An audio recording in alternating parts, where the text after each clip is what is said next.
Зәйтүн майының ерекше пайдасы.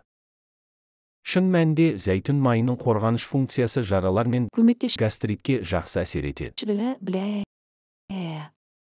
Зәйтүн майы өт пен ұйқы безі гормондарының секрециясын тағайындалған дәрілерге қарағанда әлдеқайда табиғи түрде белсендіреді. Демек, өт тастарының пайда болу жиілігін төмендетеді.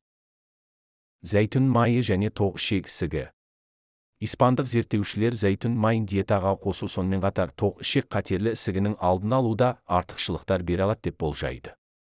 Олардың зерттеу нәтижелері зәйтүн майымен толықтырылған диетаны тамақтандырған егеу құйрықтарда мақсары майы қосылған диеталарға қарағанда тоқ ішек қатерлі ісігінің қаупі төмен екенін көрсетті. Шындығында зәйтүн майын алған егеу құйрықтарда ішек қатерлі ісігінің деңгейі балық майымен қоректенетіндермен салыстырғанда төмен болды. Бұл бірнеше зерттеулер тоқ ішек қатерлі ісігінің қаупінің төмендеуімен байланысты болды. Қандағы қантты реттегіш. Қант диабетімен ауыратындарға майы аз, көмірсуы жоғары диетаны зәйтүн майымен біріктіру ұсынылады.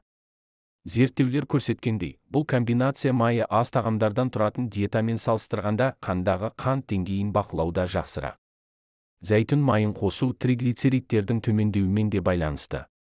Қант диабетімен ауыратындардың көпшілігі триглицеридтердің жоғары деңгейімен өмір сүреді. Бұл оларға видео ұнаса арнама тіркеліп, өз пікіріңізді білдіре кетіңіз. Сіздің ойыңыз біз үшін өте маңызды. Рахмет.